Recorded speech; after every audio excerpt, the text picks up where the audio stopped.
Hello everyone, स्वागत है आप सभी का सृष्टि क्लासेस के ऑनलाइन प्लेटफॉर्म पर। हमारी current affair series spotlight continue कर रहे हैं हम। आज 21st क्लास है, 20 क्लासेस पूरी कर चुके हैं और उम्मीद है कि आप लोग साथ में नोट्स ले रहे हो और पॉइंट फॉर्म में अपने नोट्स रखिएगा और सब्जेक्ट वाइज भी हो सके तो उनको डिवाइड करते रहिएगा। जैसे आईआर के लिए आपको बार बार मैंने बोला हुआ था, इंटरनेशनल रिलेशंस आप अलग से पढ़ने जाओगे तो बहुत सा एक्स्ट्रा मैटर दे देते हैं आपको। बहुत से टीचर्स, जैसे आप यूट्यूब पे सर्च करोगे तो इंटरनेशनल रिलेशंस के अंदर आपको हर कंट्री के साथ आपको सिखाने बैठेंगे। उससे ज़्यादा बेहतर काम ये रहता है कि आप जो न्यूज़ में हो, जो कंट्रीज, उनको कवर कीजिए और उसको करने का सबसे बेहतर तरीका अपना करंट अफेयर्स। तो इसी के साथ साथ ही अपने आईआर के नोट्स अपडेट करते रहिएगा। बाकी अपना शुरू करते हैं हम लोग आज का अपना क्लास स्पॉटलाइट। यस, आज हम लोग जो पहले बात करने वाले हैं वो है हेनली डार्क रिजर्व्स। ये क्या है हेनली डार्क स्काई रिजर्व्स? एक सेकेंड। यस, लद्दाख अपनी यूनियन टेरिटरी और वहां पर ये हेनली डार्क स्काई रिजर्व्स जो है ये ऑब्जर्व किए जा रहे हैं। है क्या ये? आईआईए, एक तो इंडियन इंस्टीट्यूट ऑफ एस्ट्रोफिजिक्स, ये नाम याद रखिएगा। hosted an official star party 2023 at the Henley Dark Sky Reserve in eastern Ladakh. Eastern Ladakh में है, नोट कर लीजिए। साथ में हिंदी वाले स्टूडेंट साथ में नोट करते रहिएगा। हेनली डार्क स्काई रिजर्व क्या है ये बताऊंगा। हेनली डार्क स्काई रिजर्व कहां पर है पहले तो नोट कर लीजिए। लद्दाख, पूर्वी लद्दाख में है ये। ठीक है क्या? एक्चुअली जो हमारा रात्रि का आकाश है, नाइट स्काई जो है, उसकी ब्राइटनेस को हम लोग डिवाइड कर सकते हैं। आपने खुद ने ऑब्जर्व किया होगा, अलग अलग दिन पे आपको कई बार ऑब्जर्व किया होगा, नाइट स्काई की जो ब्राइटनेस है वो आपको दिखेगी। डार्कनेस टू ब्राइटनेस उसकी वो वेरी करती दिखेगी, उसमें परिवर्तन दिखेगा। उसी को मेजर करते हुए जो डार्केस्ट पार्ट है उसके लिए ये डार्क स्काई रिजर्व, जहां पे लाइट पोल्यूशन लो रहता है। लाइट पोल्यूशन भी होता है, एक इशू है ये कि बहुत ज्यादा हम लोग जो ये रोशनी कर देते हैं उसकी वजह से भी एनवायरमेंटल पॉल्यूशन है एक तरह का। तो लाइट पोल्यूशन ना हो और dark sky reserve, pure dark sky जो है वो वहां पर ऑब्जर्व किया जा रहा है। तो इसको हम लोग डार्क स्काई रिजर्व की तरह पे इसको भी एक सहेज के रख रहे हैं। हेनली डार्क स्काई रिजर्व कहां पर है? पहली बात तो ये है लद्दाख में। अब यहाँ पर न्यूज में क्यों है? क्योंकि आईआईए जो है, इंडियन इंस्टीट्यूट ऑफ एस्ट्रोफिजिक्स, उसने एक ऑफिशियल स्टार पार्टी ऑर्गेनाइज किया। बेसिकली कुछ नहीं है, अपने जो एक आजकल एक नए तरह का टूरिज्म चला है, एस्ट्रो टूरिज्म। एस्ट्रो टूरिज्म क्या है कि एक तरह की जो ये खगोलीय घटनाएं जो हैं उनके प्रति लोगों का एक आकर्षण तो रहता है और उसी को टूरिज्म की तरह उससे पैसा कमाने के लिए एक जरिया है। एस्ट्रोफिजिक्स के माध्यम से एस्ट्रो टूरिज्म चल रहा है कि उसके अंदर ऐसी जो जो जगह है जहां पर खगोलीय घटनाएं दिखती है उनको टूरिस्ट साइट्स की तरह डेवलप किया जा रहा है। तो ऐसा ही एक प्लेस है अपना ये वाला हेनली डार्क स्काई रिजर्व। कहां पर है आप याद रखेंगे? लद्दाख। तो it was organised by the IIA in collaboration with department of wildlife protection, UT Ladakh. Ladakh का जो वन्य जीव संरक्षण डिपार्टमेंट है, विभाग है, उसके साथ मिलकर आईआईए ने ये स्टार पार्टी ऑर्गेनाइज की थी, ऑफिशियल स्टार पार्टी 2023। तो स्टार पार्टी 2023 ये भी नोट कर लीजिए। स्टार पार्टी 2023 किसने होस्ट की थी? आईआईए, फुल फॉर्म उधर से नोट कर लीजिए जो मैंने उधर लिखी हुई है, Indian institute of astrophysics plus wild life protection department. कहां का? लद्दाख का। लद्दाख जो यूटी है अपनी, वहां का वाइल्ड लाइफ डिपार्टमेंट जो है वो आईआईए के साथ मिलके इस स्टार पार्टी 2023 का आयोजन करने में सफल रहा। और ये कहां पर की गई थी? तो वो अपने लिए जगह याद रखनी, Hanle dark sky reserve, Ladakh. It is India's first dark sky region which was notified by UT of Ladakh, comprising an area of radius रफली 22 किलोमीटर अराउंड हेनली। बात वही है कि लोकेशन बताई गई है, लद्दाख में ही है अपना, और इंडिया का फर्स्ट डार्क स्काई रीजन है। ऑब्जेक्टिव क्या है इसका? हेनली डार्क स्काई रिजर्व का क्यों बनाया गया? It's objective is that it preserves the dark skies by reducing light pollution। जैसा कि मैंने पहले बात की थी, लाइट पॉल्यूशन को रिड्यूस करेगा इन द सराउंडिंग एरियाज और एक नेचुरल प्योर आपको डार्क स्काई ऑब्जर्वेशन उधर से मिलती है। इस वजह से ये हेनली डार्क स्काई रिजर्व को बनाया गया और मेन पर्पज ये है to promote astro tourism. Astro tourism को प्रमोट करने के लिए इसको बनाया गया है। Significance of dark sky to observe stars star clusters, nebula, galaxies such as Milky Way, Andromeda and the Triangulum with the naked eye. Normally हम लोग एक चीज बोलते हैं कि उनको अच्छे स्केल के टेलीस्कोप्स या दूरबीनों की सहायता से खगोलीय घटनाएं देखी जाती है, और अगर लाइट पॉल्यूशन कम होगा, स्काई अपने नेचुरल कंडीशन में अपने को दिखेगा, तो हम लोग नेकेड आई से भी, नंगी आंखों से भी उसे देख सकते हैं। उसके लिए हमें कुछ इंस्ट्रूमेंट्स की जरूरत नहीं पड़ेगी, और यही चीज एस्ट्रो टूरिज्म के द्वारा इधर प्रमोट की जा रही है डार्क स्काई रिजर्व्स में। एक बोर्टल स्केल और आप नोट रखेंगे। बोर्टल स्केल क्या है? इसके अंदर उस स्काई की डार्कनेस को नापा जाता है। जैसे पीएच स्केल आपकी अम्लीयता को नापता है किसी भी विलयन की, सेम चीज इधर बोर्टल स्केल जो है ये इधर डार्कनेस को, नाइट डार्कनेस जो है उसको नापता है। It helps to measure the night skies brightness at a given location. तो नोट करते रहिएगा अपने साथ में एक ये बोर्टल स्केल। बोर्टल स्केल क्या है? बोर्टल स्केल रात्रि का जो आकाश है उसके चमकीलेपन को नापने का काम करता है। तो नोट कर लीजिएगा, रात्रि आकाश के चमकीलेपन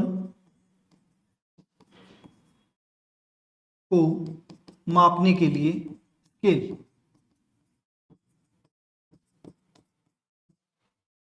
रात्रि आकाश के चमकीलेपन को मापने के लिए एक स्केल है जिसका नाम है अपना Bortle scale. It ranges from class 1 to class 9। अलग अलग कलर्स बताए गए। डार्केस्ट स्काई जो है उसका कलर जो है 1 होगा, और 9 जो है वो जितना ज्यादा ब्राइट होगा उसको ये 9 कहेगा। आप ये कलर कोडिंग भी देख सकते हो कि इस दिशा में बढ़ रहे हो तो आपको दिख रहा है कि डार्कनेस कम होती जा रही है। यही बोर्टल स्केल का एक मेजरमेंट है जो इधर बताएगा कि डार्क स्काई कितना है, और एक जो है नंबर 1 बताता है अपने को कि सबसे ज्यादा डार्क है। HDSR comes under Bortle class 1 skies. ये इंपॉर्टेंट है। तो प्योरेस्ट सबसे डार्केस्ट स्काईज में आता है अपना ये HDSR, Henley dark sky reserve. आपको लोकेशन याद रखनी है, कहां पर है? लद्दाख में। आगे बढ़ते हैं। SIM card. अभी हम लोग क्यों बात कर रहे हैं सिम कार्ड की? क्योंकि हिंदू के अंदर एक आर्टिकल आया था रिसेंटली और सिम कार्ड के ऊपर पूरी डिटेल में बात की गई थी, तो यहाँ पर हम भी डिस्कस कर ही लेते हैं। साइंस एंड टेक के अंदर आपका कम्युनिकेशन टेक्नोलॉजी का पार्ट हो जाता है ये, और बड़ा important part. SIM card full form सबको पता होगी I hope. Subscriber identification module, एक तरह की आइडेंटिटी है आपकी। डिजिटल आइडेंटिटी जो है वो सिम कार्ड बन जाता है कि डिजिटल स्पेस के अंदर एक आदमी का जो एक मोबाइल नंबर होगा वो इस सिम कार्ड के साथ एसोसिएटेड रहेगा, और वो आपकी एक आइडेंटिटी बन रहा है। वही इसकी फुल फॉर्म में आपको नाम दिखता भी है। तो पहली बात तो ये अपना फुल फॉर्म याद रखिएगा। सिम का जो फुल फॉर्म है आपके सिम कार्ड का वो याद रखिएगा। है क्या? अगर आपने ध्यान से देखा हो पलट के इसको, तो इस तरह का आपको एक सर्किट दिखेगा। और ये क्या है? इंजीनियरिंग वाले स्टूडेंट स्पेशली इलेक्ट्रॉनिक्स के अंदर जो इंजीनियरिंग करते हैं या इलेक्ट्रिकल इंजीनियरिंग करते हैं वो इस चीज से वाकिफ होंगे। ये एक इंटीग्रेटेड सर्किट है, आईसी सर्किट बोलते हैं इसको। तो आईसी सर्किट है, और माइक्रोचिप भी बोल सकते हैं, that identifies the subscriber on a given network. एक नेटवर्क के ऊपर एक आदमी को आइडेंटिफाई कर सकते हैं। इसके अलग अलग ये पार्ट दिए गए, बट इतना आपको डिटेल में, इतना टेक्निकल पार्ट में घुसने की जरूरत नहीं है। बस ये याद रखिएगा कि ये वाला जो पार्ट है ये इसका इंटीग्रेटेड सर्किट है। इसके अंदर हालांकि ये दिया गया कि ऑप्शनल यूएसबी पैड है, उसके अलावा इनपुट आउटपुट पोर्ट है, वीपीपी है, ग्राउंड है, रीसेट मोड है, वीसीसी और क्लॉक, ये सारी इलेक्ट्रॉनिक्स की टेक्नोलॉजी है जिसमें आपको उतना डेप्थ में घुसने की जरूरत नहीं है। जर्मन इंजीनियर था हेलमुट ग्रोट्रुप, उसने सबसे पहले ये आइडिया दिया था to stick an IC in a plastic panel 1960s में, which was basis of origin of the SIM card. कि आप एक इंटीग्रेटेड सर्किट को एक प्लास्टिक के मॉड्यूल के अंदर सेट कर दीजिए और अपने कम्युनिकेशन के लिए आप उसको यूज कर सकते हैं। तो जिस वैज्ञानिक का नाम इधर दिया गया है उसका नाम जरूर लिख लीजिएगा, हेलमट ग्रोट्रुप। हेलमट ग्रोट्रुप जर्मन नाम है तो थोड़ा प्रोनाउंसिएशन के अंदर प्रॉब्लम हो सकता है, बट बाकी याद रखिएगा हेलमट ग्रोट्रुप। हेलमट ग्रोट्रुप का नाम याद रखिएगा। और उसने 1960s के अंदर इस वैज्ञानिक ने इस सिम कार्ड का जो आइडिया था, बेसिकली एक आईसी सर्किट को आप एक प्लास्टिक बॉडी पर इंटीग्रेट करिए और उससे बाद में कम्युनिकेशन वाला पार्ट जो है अपना उसको डील करिए, टेक्निकल पार्ट। साइज जो है इसके, जैसे कि आप सबको बड़ा ही कॉमन नॉलेज है और दुनिया भर में है ही, तीन तरह के मेन साइज अपने को मिलेंगे। कौन कौन से? स्टैंडर्ड साइज, जो बड़ा सा साइज जो आपको पीछे दिखाया गया, जो सबसे पहले आता था, अपने फीचर फोन्स के अंदर डला करता था पहले, ओरिजिनल जो नोकिया के फोन्स आते थे या उस तरह के और भी फीचर फोन आते थे। उसके बाद दूसरा लिखा हुआ है माइक्रो सिम, और फिर आगे नैनो साइज। ये अलग अलग सिम कार्ड, जैसे जैसे स्मार्टफोन्स आते गए वैसे वैसे इनका साइज और कॉम्पैक्ट होता गया। क्योंकि देखो, जैसे जैसे टेक्नोलॉजी आगे बढ़ रही है उसके अंदर आपको एक चीज दिखेगी कि स्पेस यूटिलाइजेशन जो है वो ये सिम कार्ड के लिए कम करते जा रहे हैं और स्क्रीन के लिए बढ़ाते जा रहे हैं। स्क्रीन स्पेस बढ़ा रहे हैं और पूरी स्क्रीन आप सामने से यूटिलाइज करें, वैसा स्मार्टफोन्स के अंदर प्रोग्रेस देखी जा रही है कि जैसे फीचर फोन से हम लोग स्मार्टफोन पे आ रहे हैं, लेकिन उसके अंदर का जो मॉड्यूल है उसमें असली टेक्निकलिटी इसी चीज की है कि कितनी कम जगह में आप कितने ज्यादा आईसी सर्किट प्रोवाइड करा सकते हो। वैसे ही सिम कार्ड जो है उसका साइज छोटे होते होते, ये तीन साइज तो हमने देख ही रखे हैं, उसके अलावा एक नई तरह के सिम कार्ड और आ गए आजकल, ई सिम कार्ड। ई सिम कार्ड क्या है कि जहां पे आपको उसको निकालने की, चेंज करने की जरूरत भी नहीं पड़ेगी। तो ई सिम कार्ड एक अंदर इंटरनल एक चिप लगा देंगे, बस उसी के साथ ही सेटल हो जाता है। उसकी भी बात करेंगे। तो टाइप्स क्या है सिम कार्ड्स के, जैसे कि मैंने बताया, एक तो है GSM SIM. GSM full form global system for mobiles. ये क्या है? ये वो स्टैंडर्ड सिम्स है जो हम लोग यूज करते हैं, जीएसएम सिम्स है हमारी, जो एक फोन से निकलेगी और दूसरे में डाल सकते हैं हम लोग, सब में काम करेगी। नेटवर्क जो है वो सेम नेटवर्क अलग अलग मोबाइल फोन्स के अंदर काम कर सकता है। तो ये हमारी जीएसएम सिम्स होती है, ग्लोबल सिस्टम फॉर मोबाइल्स। ये फुल फॉर्म लिखते रहिएगा, पहले आपने सिम की लिखी थी, अभी जीएसएम की फुल फॉर्म नोट कर लीजिएगा साथ में अपने। जीएसएम की फुल फॉर्म आप लिखोगे global system for mobiles. It can be removed and inserted in any mobile cell phone, जैसा कि मैंने आपको बताया। एक और इसके आगे लिखा हुआ है सीडीएमए सिम। सीडीएमए का फुल फॉर्म आपको एक और लिखा हुआ है, code division multiple access. Code division multiple access वाली जो सिम है, ये पहले आपने हो सकता है अगर यूज किया हो तो रिलायंस के फोन आए थे एक बार, सीडीएमए फोन्स बोला जाता था इनको, कीपैड फोन्स थे। आपने नहीं किया, आपके फादर की जनरेशन ने किए होंगे। उन फोन्स के अंदर दिक्कत ये होती थी कि उन सिम कार्ड्स को सिर्फ उन्हीं फोन्स में यूज किया जा सकता था, और ये वाले जो सिम्स थे इनको बोला जाता था सीडीएमए सिम, कि वो एक पर्टिकुलर मोबाइल के अंदर ही चल पाएगी, उस पर्टिकुलर मोबाइल के साथ एसोसिएटेड रहेगी तो चलेगी, अदरवाइज नहीं चलेगी। मतलब पोर्टेबिलिटी उनकी रिड्यूस हो जाती है, कि सिम कार्ड की पोर्टेबिलिटी की बात कर रहा हूँ, कि वो उसमें से निकल के कहीं और आप उसको नहीं निकाल सकते, लगा सकते। तो it can not be removed from the original phone. ठीक है, ये सीडीएमए सिम रहेगी अपनी। जीएसएम सिम क्या थी कि जिसको आप एक फोन से दूसरे फोन में यूज कर सकते हो, जबकि सीडीएमए सिम जिस फोन के अंदर डली हुई आई है बस उसी के अंदर रहेगी, फोन स्पेसिफिक पर्टिकुलर फोन के साथ एसोसिएटेड रहेगी। अगला है ई सिम कार्ड। और ई सिम कार्ड क्या है जो आजकल अब आने लग गया है, एम्बेडेड सिम बोलते हैं इसको, एम्बेडेड सिम कार्ड। ये है क्या? इट इज, और ये ध्यान रखिएगा, ये full form, electronic SIM card मत कर दीजिएगा, एम्बेडेड सिम कार्ड है फुल फॉर्म उसका। तो एम्बेडेड सिम कार्ड क्या है? It is a small chip pre assembled, जैसा कि मैंने आपको पहले बताया था कि आजकल उसको प्री असेंबल करके ही देने लग गए, क्या बंदे को अब फोन खोल के उसके अंदर से निकालने की जरूरत नहीं बचेगी।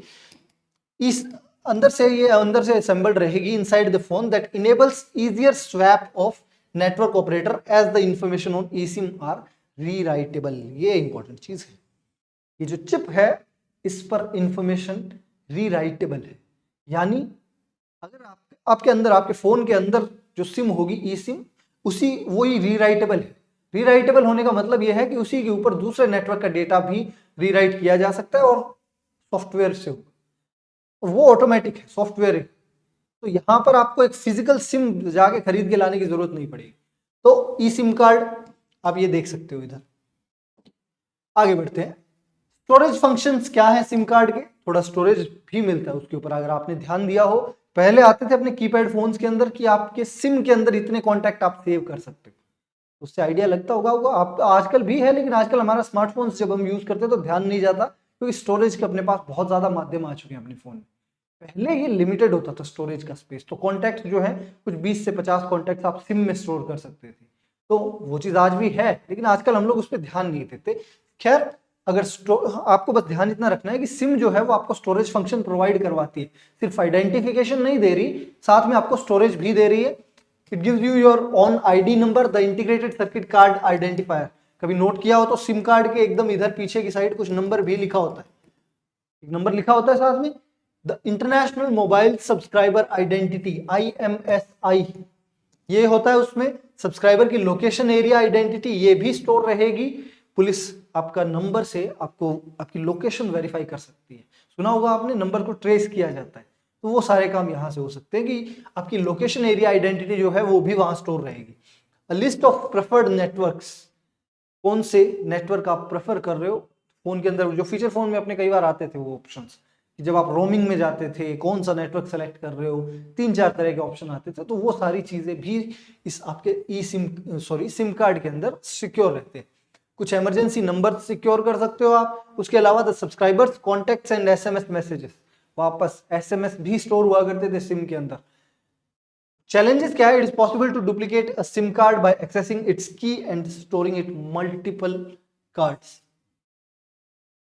फेक किया जा सकता है, सिम को कॉपी किया जा सकता है, ये तो चलो लिमिटेशन है ही सिम कार्ड की। आगे बढ़ते हैं। United nation forum on forest, UNFOF, किस चीज से रिलेटेड है? एक ऑर्गेनाइजेशन यूनाइटेड नेशन से रिलेटेड है। पहली बात तो न्यूज में क्यों है?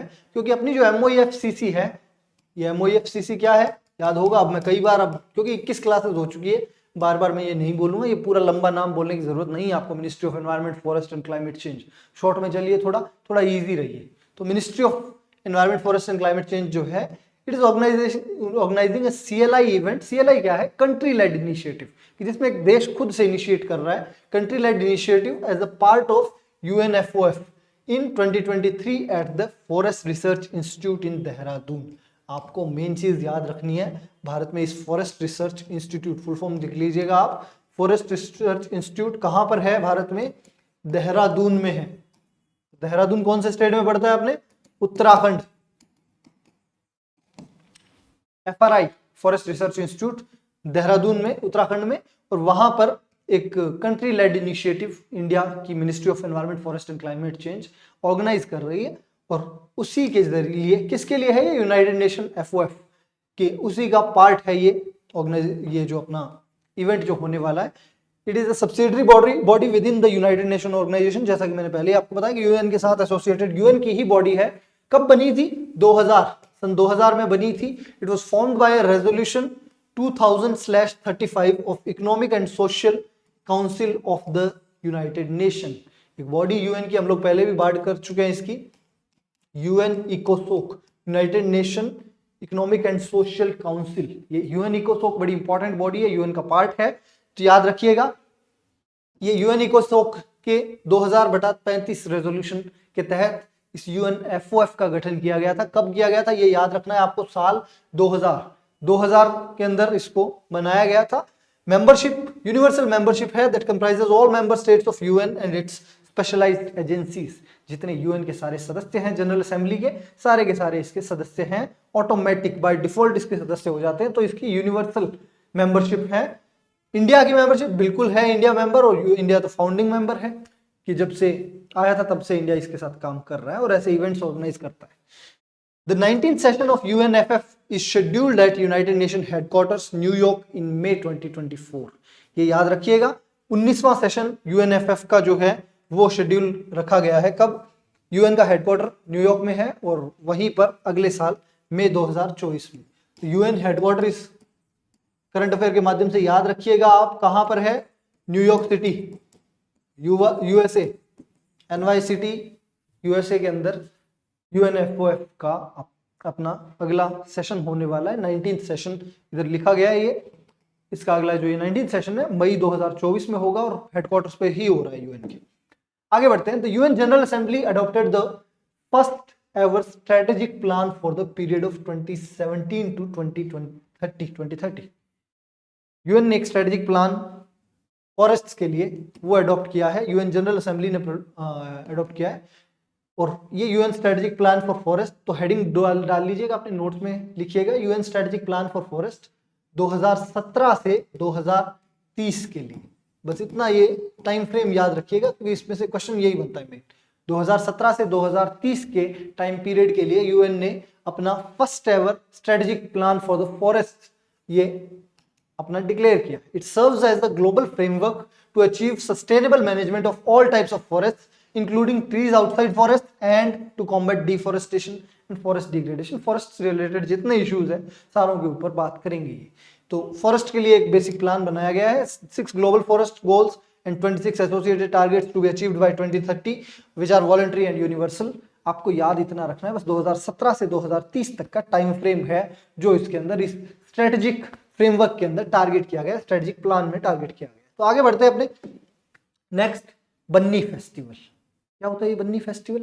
पेपर में मिल जाए तो ये राजस्थान वाले कहीं गलती मार के ऐसे मत कर देना कि कुछ शादियों से रिलेटेड है। बन्नी शब्द हमारे यहाँ विवाह में यूज किया जाता है, अपने जो लोकल फोक सॉन्ग्स हैं उनके अंदर बन्ना एंड बन्नी जो है दूल्हा दुल्हन के लिए यूज किया जाता है, बट यहाँ नहीं। यहाँ पर ये जो बन्नी फेस्टिवल है ये साउथ इंडिया में अपना मल्ला मल्लेश्वर टेम्पल आंध्र प्रदेश वहां पर सेलिब्रेट किया जाता है। न्यूज में क्यों है पहले उसकी बात करते हैं, फिर बन्नी फेस्टिवल पे आएंगे। न्यूज में इसलिए क्योंकि यहाँ पर आंध्र प्रदेश के कर्नूल डिस्ट्रिक्ट के अंदर लोकेटेड ये जो मंदिर है, यहाँ पर बन्नी फेस्टिवल के दौरान 3 लोगों की मृत्यु हो गई। इस वजह से न्यूज में मृत्यु क्यों हो गई? क्योंकि यहाँ पर एक ट्रेडिशनल एक रिवाज है लाठियों के माध्यम से लड़ने का। क्या नाम है उसका? बन्नी फेस्टिवल के साथ एसोसिएट किया जाता है। स्टिक फाइटिंग सेलिब्रेशन होती है बन्नी फाइट की, बन्नी फेस्टिवल की। स्टिक फाइटिंग यानी लकड़ियों के माध्यम से, लाठियों के माध्यम से एक लड़ाई सी होती है, वो रिचुअल है यहाँ।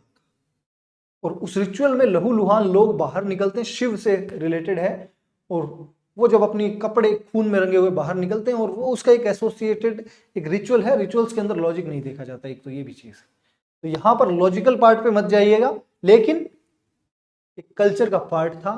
पर सेफ्टी जरूरी है ऐसे ऑर्गेनाइज, ऐसे जो भी हम लोग ऑर्गेनाइज करते हैं इवेंट्स उनमें, तो यहाँ पर भी कल्चरल ठीक है अपना इशू है, बट एक साथ में आपको सौहार्द बनाना होता है, सुरक्षा भी मेंटेन रखनी होती है, जो यहाँ पर नहीं हुई। 3 लोगों की डेथ हो गई जिस वजह से न्यूज में। अब बात करते हैं अपना बन्नी फेस्टिवल है क्या। Banni festival basically it is celebrated every year on the night of Dussehra festival. Vijayadashami, दशहरे की रात को सेलिब्रेट किया जाता है। मेनली कल परसों की करंट अफेयर में आपको बताया था, कर्नाटक में मैसूर का दशहरा बड़ा फेमस है, वहां का एक मार्शल आर्ट आपको बताया था मैंने साथ में। तो मैसूर का दशहरा फेस्टिवल हमेशा से फेमस रहा है भारत में। उसके अलावा दक्षिण भारत में ही इधर बन्नी फेस्टिवल और ये ऑर्गेनाइज किया जाता है। इधर यहाँ पर आंध्र प्रदेश में देवरागट्टू पड़ता है, कर्नूल डिस्ट्रिक्ट में। करनाल तो अपना हरियाणा में होता है, कर्नूल याद रखिएगा, कर्नूल आंध्र प्रदेश। कर्नूल आंध्र प्रदेश में माला मल्लेश्वर टेम्पल, ये नोट कर लीजिएगा साथ में, माला मल्लेश्वर मंदिर। मंदिरों के ये लोकेशंस आपको जहां भी मिले अपने साथ में नोट रखिएगा। माला मल्लेश्वर मंदिर कहां पर है? ये located at Devaragattu in Andhra Pradesh Kurnool district. तो देवरागुट्टू के अंदर कर्नूल में आंध्र प्रदेश में है। हर साल विजयदशमी के मौके पर ये बन्नी उत्सव विजयदशमी के मौके पर, विजयदशमी की रात सेलिब्रेट किया जाता है। विजयदशमी यानी अपना Dussehra. Banni festival is celebrated to mark the victory of lord Shiva. हाँ, अब यहाँ पे कंफ्यूज नहीं होना। दशहरा नॉर्मली किस चीज के लिए सेलिब्रेट किया जाता है? राम की रावण पर विजय के लिए, रावण के वध के लिए दशहरा सेलिब्रेट किया जाता है, विजयदशमी की जाती है सेलिब्रेट। लेकिन यहाँ पर ये जो बन्नी फेस्टिवल है ये लॉर्ड शिवा को रिलेटेड है। जैसा कि मैंने आपको पहले बताया था, भगवान शिव का ही ये नाम है, मल्ला मल्लेश्वर स्वामी। एक हिंट दे रहा हूं आपको, हमेशा के लिए एक पॉकेट में रखिएगा अपने। लास्ट में ये स्वर आए तो मतलब शिव का मंदिर है। शिव के मंदिर जनरली ये है कि मोस्टली ऐसे जब आपको पेपर के अंदर नहीं आइडिया हो, और पेपर में कई बार ऐसी सिचुएशन होती है कि आपको मिनिमम कट ऑफ आपके दिमाग में होती है इतने प्रश्न तो मेरे को करने ही पड़ेंगे, और वहां पर आपको कुछ कैलकुलेटेड रिस्क लेने पड़ते हैं, कैलकुलेटेड गैस लेने पड़ते हैं। तो ऐसी जगह पे काम आएगा। अगर ऐसा कोई प्रश्न हो, लास्ट में स्वर हो, आपको पूछा गया हो किसका मंदिर है, तो वो शिव का मंदिर होता है। मोस्टली ऐसा है। राजस्थान के अंदर अपने बहुत से टेंपल है, सुरेश्वर टेंपल का नाम सुनते हो आप, नर्मदेश्वर टेंपल का नाम सुनते हो, तो इस तरह के बड़े सारे टेंपल। और यहाँ पर अब आपको मिल रहा है माला मल्लेश्वर टेंपल। तो माला मल्लेश्वर स्वामी टेंपल जो है लॉर्ड शिवा का है, और and goddess Parvati over demons Mani and Malasura. तो बेसिकली बनी फेस्टिवल सेलिब्रेट करने का मिथोलॉजिकल रीजन क्या है, पौराणिक रीजन ये है कि इस दिन ऐसा बोला जाता है शिव और पार्वती द्वारा 2 असुरों के ऊपर विजय पाई गई थी। असुरों के नाम थे मणि और मलसुर। मणि और मलसुर के ऊपर इन्होंने विजय पाई थी। इस वजह से एक तो लॉर्ड शिवा के लिए माला मल्लेश्वर स्वामी शब्द उपयोग किया जाता है। ओरिजिन क्या है? Since the times of Vijayanagara empire, जब से साउथ के अंदर विजयनगर साम्राज्य आया था तब से ये सेलिब्रेट किया जाता है। इसके अंदर पार्टिसिपेंट्स कौन है? Devotees from Andhra Pradesh and Karnataka participate as the temple is located on the border of these states। Andhra Pradesh Karnataka के बॉर्डर पे लोकेटेड है ये, और वहीं पर सेलिब्रेट किया जाता है। Banni actually refers to mock fight for capturing the idols during the Banni festival. Story यही है कि बन्नी फेस्टिवल के नाम पे, बन्नी फेस्टिवल का जो एक कल्चरल पार्ट है उसके अंदर होता क्या है कि जो शिव की और पार्वती की मूर्तियां हैं उनको कैप्चर करने के लिए दो ग्रुप्स या दो लोग जो है आपस में स्टिक्स के माध्यम से लड़ाई करते हैं। स्टिक्स के माध्यम से ये लड़ाई हुई और उसी वजह से, मतलब ये कल्चर पार्ट है यहाँ पर इस मंदिर में। इसी दौरान ये न्यूज में इसीलिए आया है अभी क्योंकि 2 लोगों की मृत्यु हो चुकी है। और बाकी है क्या ये बन्नी फेस्टिवल, आपको समझ में आ गया।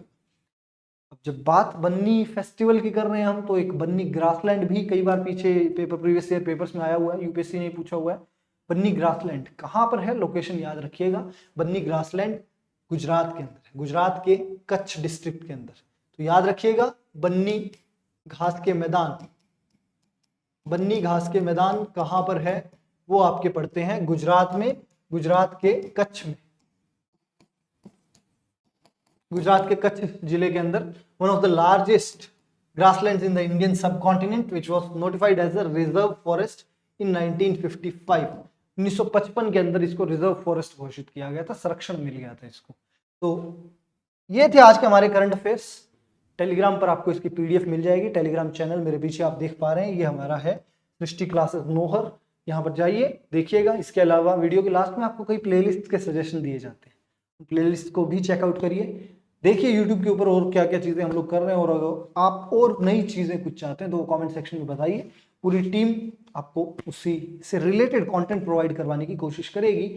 हमारे जो और प्लेलिस्ट हैं उनको एक्सप्लोर करिए, फीडबैक दीजिए और शेयर करते रहिएगा, लाइक भी करिए। आपके लाइक जो है वो आगे और बढ़ने का हौसला देते हैं हमें, हमारी इन वीडियोस को और ज्यादा लोगों तक पहुंचाते हैं। तो पढ़ते रहिए, मिलते हैं अगली क्लास में। Thank you very much.